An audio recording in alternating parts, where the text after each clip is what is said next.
हावड़ा जिला के घुसरी में वाक़ा बोट बागान प्राइमरी स्कूल में सुहाना सफर चैरिटेबल ट्रस्ट की जानिब से स्कूल के तलबा और तालबात के लिए प्रोग्रामों का एहतमाम किया गया, जिसमें ड्राइंग कंपटीशन और दीगर सरगर्मियां शामिल थी। सुहाना सफर चैरिटेबल ट्रस्ट एक ऐसा ट्रस्ट है जो तालीम पर काम कर रहा है। इसका मकसद ज़रूरतमंद बच्चों की हर तरह से हौसला अफजाई करना है ताकि बच्चे भी दूसरे बच्चों की तरह तालीम में आगे बढ़ सकें। सुहाना सफर ट्रस्ट की हेड यानी सरबराह शमीम मुस्तफ़ा साहबा का ताल्लुक उड़ीसा से है। उन्होंने यहाँ अपना ब्रांच खोल रखा है और इस ट्रस्ट के ज़रिए अपने समाजी कामों को आगे बढ़ाना चाहते हैं। उन्होंने लोगों से इस ट्रस्ट में जुड़े रहने और तालीम के शबा में काम करने की अपील भी की। इस मौका पर हुई तकरीब में शमीम मुस्तफ़ा साहबा के अलावा बदरुद्दोजा अंसारी साहब, जनाब तारिक अनवर, जनाब जावेद अंसारी और दीगर हज़रात मौजूद थे। इनके अलावा स्कूल के हेडमास्टर जनाब हैदर अली साहब, शाहिद सफ़ी, रिजवान सुल्तान, मोहतरमा ज़ैबा बख्तियार, मोहतरमा फ़रद ज़मीन वगैरह भी मौजूद थे।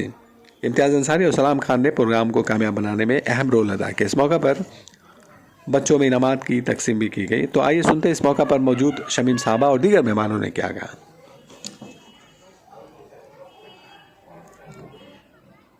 मैं शमीम मुस्तफ़ा सुहाना सफर चैरिटेबल ट्रस्ट की founder and chairperson, Orissa branch है हमारा। और यहाँ मैं आई यही है कि हमारे यहाँ कुछ मेंबर्स हैं, ऑल ओवर इंडिया में हमारा काम हो रहा है। तो यहाँ हमारे कैबिनेट मेंबर सारे हैं। तो इन लोगों के ज़रिए ये ऑर्गेनाइज हुआ, हमारा सुहाना सफर ऑर्गेनाइज किया ये फंक्शन को। तो हम लोग मिलके ये सारे बच्चों का प्रोस्पेरिटी का प्रोग्राम हुआ, बच्चों का डिबेट कंपटीशन हुआ, ड्राइंग कंपटीशन हुआ, छोटे छोटे बच्चों का नॉलेज देखा गया कि बच्चे फ्यूचर में क्या कर सकते हैं, क्या सोच रहे हैं। तो हम लोगों ने मोबाइल पर कुछ प्रोग्राम किए हुए थे टीचर, तो बच्चों ने बहुत सुंदर तरीक़ा से मोबाइल के अच्छाई और बुराई दोनों ही बयान किए हैं। तो बहुत अच्छा लगा और मैं यही सोच रही हूँ कि इस स्कूल के बच्चों का प्रॉस्पेरिटी मिले, क्योंकि गवर्नमेंट स्कूल है। गवर्नमेंट स्कूल करने से लोग बहुत नेगलेक्ट करते हैं। इन्हीं स्कूल से बच्चे बढ़ेंगे तो गवर्नमेंट जॉब पाएंगे। तो बच्चों का क्या सोच रहे हैं आने वाले दिन के लिए यही सोच रही हूँ कि हर बच्चों का मुस्तकबिल अच्छा हो, हर बच्चों का फ्यूचर ब्राइट हो। और जहाँ तक मैं कोशिश करूँगी हमारे ट्रस्ट के जरिए बच्चों का हेल्प करने के लिए, इस स्कूल का हेल्प करने के लिए। किस तरह का हेल्प करेंगे? फाइनेंशियली हेल्प, उनको बही किताब वगैरह यहाँ फ्री मिल रहा है, फिर भी उनको एक्स्ट्रा नॉलेज की ज़रूरत है, एक्स्ट्रा किताबों की ज़रूरत है। एजुकेशन के लिए तो बहुत कुछ ज़रूरत पड़ता है ना, तो यहाँ पर भी तो कमी है, गवर्नमेंट का स्कूल होने के बावजूद भी कमी है। तो ये सारे चीज़ हम सब पब्लिक मिल करके अगर करें तो ये स्कूल भी समझो जो नीचे जा रहा है वो ऊपर उठ सकता है। उसका बाद भी देखा जाता कुछ मोहल्ला में जो गरीबों का बस्ती है, उसमें बहुत सब अच्छा पढ़ में नहीं सक रहा क्योंकि उनमें फाइनेंशियल बहुत कमजोर है। वो लोग अपने क्या सोच रहे हैं? ऐसे बच्चों को भी हम लोग उठा रहे हैं, हम लोग बाकायदा पूरा रूट में जाके काम कर रहे हैं। बहुत सारे एनजीओ है, बहुत सारे ट्रस्ट हैं, काम करते हैं, बेशक अच्छा काम करते हैं। लेकिन मैं भी, हमारा ट्रस्ट को 1.5 साल हुआ है, अब तक तो हम लोगों ने बहुत सारे ऐसे रूट में जाके बच्चों को उठाए हैं जो इनकम्प्लीट एजुकेशन किए हुए हैं, 4-5 क्लास करके घर में बैठे हैं। तो उनको हम लोगों ने एक्सटर्नल वगैरह करवा करके उनको आगे बढ़ा रहे हैं। तो हम लोगों को ऐसे ही बच्चों की तलाश है जो फाइनेंशियल प्रॉब्लम की वजह से एजुकेशन नहीं, क्योंकि एक एजुकेशन मात्र ऐसा चीज है जो आपका प्रॉपर्टी है, आपका जायदाद है। आप जिंदा हो तो साथ है, मर जाते हो तो लेके जाते हैं। एजुकेशन कोई छीन नहीं सकता है और मैं एजुकेशन के ऊपर ही ज्यादा काम कर रही हूँ। अच्छा, उड़ीसा का ये ऑर्गेनाइजेशन मेरा उड़ीसा मेन ब्रांच है और ऑल ओवर इंडिया में हमारा काम चल रहा है। और सरकारी स्कूल क्यों चुना है? प्राइवेट स्कूल में भी हम लोग काम कर रहे हैं, सरकारी स्कूल में भी हमारे मेंबर यहाँ है। तो मैंने देखा कि यहाँ पर कुछ सर्वे किया जाए, तो बच्चों का टैलेंट देखने के लिए मैं चुनी कि गवर्नमेंट स्कूल में अक्सर बच्चों का पढ़ाई वढ़ाई ठीक नहीं होता है, लेकिन यहाँ सारे टीचर्स बहुत डेडिकेशन के साथ पढ़ा रहे हैं। कुछ फाइनेंशियल प्रॉब्लम है जिसको अगर फुलफिल कर दिया जाए तो बच्चों का फ्यूचर बहुत ब्राइट हो सकता है, क्योंकि यहाँ के टीचर बहुत ऑनेस्ट हैं। अभी तो पहला हमारा प्रोग्राम यहाँ हुआ है। उड़ीसा में तो बहुत सारे प्रोग्राम हो गए, आप जैसे बालासोर ट्रेन एक्सीडेंट, उसमें भी हम लोगों ने काम किया, बहुत डेडिकेशन के साथ काम किया। तो हर टाइप का काम चला है। ये हमारा पहला प्रोग्राम है कोलकाता में। सुहाना सफ़र एक वाकई एक सफ़र है एजुकेशन फील्ड में।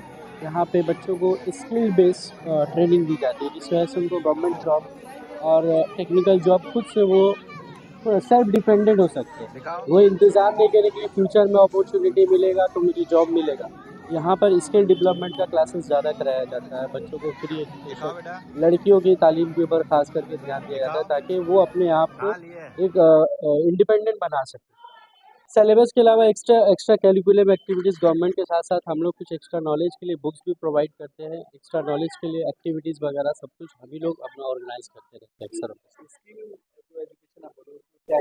स्किल एजुकेशन में जैसे कि फास्ट एड हो गया, जैसे कि लड़कियों की सिलाई हो गई, बच्चों के टेक्निकल्स होते हैं, एसी वगैरह, इस तरह के जो टेक्निकल आईटी सेक्टर्स के जितने सारे जॉब्स हैं उस तरह की डेवलपमेंट उन लोगों के अंदर कराया जाता है। बिल्कुल, अभी एक बड़ी शुरुआत की है हम लोग, इंशाल्लाह ताला ये फर्दर चलता रहेगा और इंशाल्लाह कामयाबी चुनते रहेगी सहाना सफर।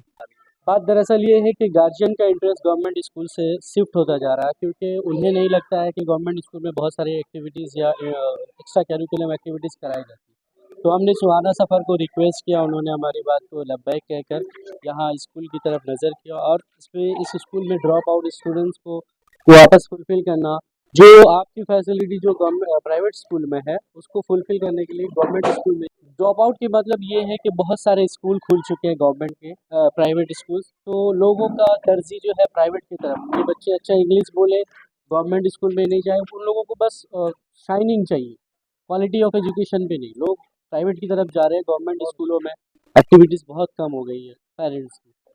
बात पढ़ाई होने की वजह से नहीं है, बात गार्जियन का रुझान की वजह से है। हमारे स्कूल में क्वालिफाइड टीचर हैं, आपकी बुक्स जो हैं 100% क्वालिफाइड है, लेकिन गार्जियन का ट्रेंड जो है इंग्लिश मीडियम की तरफ जा रहा है, इस वजह से ड्रॉप आउट बहुत ज़्यादा हो रहा है। मेरा नाम शाहिद शफ़ी है, शुक्रिया। बोर्ड बगान प्राइमरी स्कूल सुहाना सफ़र चैरिटेबल ट्रस्ट की जानिब से एक प्रोग्राम हुआ था। यहाँ के बच्चों के अंदर बेदारी लाने के लिए ड्राइंग कंपटीशन और दीगर। मैं शुक्रिया अदा करूँगा सुहाना सफ़र चैरिटेबल के सरबराह मोहतरमा तमीम मुस्तफ़ा साहिबा का। इन्होंने जो कदम उठाई है बच्चों को हिम्मत अफजाई के लिए, वो काफ़ी सराहनीय है। और वैसे भी इस प्राइमरी स्कूल में यहाँ के हेड सर हैदर अली, यहाँ के सर शाहिद सर जो हावड़ा कोर्ट के वकील भी हैं, इन्होंने बच्चों को डिफेंस के लिए कराटे का भी सिखाने का प्रोग्राम हमेशा होता है ताकि यहाँ के बच्चे न सिर्फ पढ़ाई खेल कूद बल्कि अपने डिफेंस के लिए भी काम अंजाम दे सके। ये उर्दू मीडियम स्कूल है और मैं ये पैगाम देना चाहता हूँ पूरे बंगाल नहीं बल्कि पूरे हिंदुस्तान में कि उर्दू को बचाया जाए, उर्दू को पढ़ाया जाए।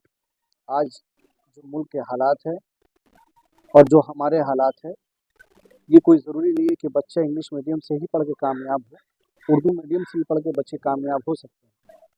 हमारे भोट बगान में बहुत कामयाब लोग ऐसे हैं जिन्होंने उर्दू पढ़ के ही कामयाबी हासिल की। ये कोई ज़रूरी नहीं है कि पढ़ाई इंग्लिश मीडियम ही। और सबसे बड़ी बात यह है कि लोग ये चीज़ समझ नहीं रहे हैं कि अपने बच्चों को इंग्लिश मीडियम में तो डाल दे रहे हैं, मगर क्लास 1, 2, 3 तक 4 तक जाते जाते फिर उनको जो है उस स्कूल से नाम कटवा के हिंदी मीडियम में डाल दे रहे हैं और उनका फ्यूचर भी ख़राब हो रहा है और इसको वो समझ नहीं पा रहे हैं। आप अपने बच्चों को उर्दू मीडियम में पढ़ाएं और यहाँ पर पढ़ाई बहुत अच्छी होती है। उर्दू से आप हर कुछ सीख सकते हैं, दीन भी सीख सकते हैं, दुनिया भी सीख सकते हैं। तो मैं ये पैगाम देना चाहता हूँ पूरे लोगों को, जो हमारे भाई हैं, कि अपने बच्चों को उर्दू पढ़ाइए और उर्दू को बचाइए, वरना आने वाले वक्त में ना आप उर्दू लिख पाइएगा ना उर्दू बोल पाइएगा।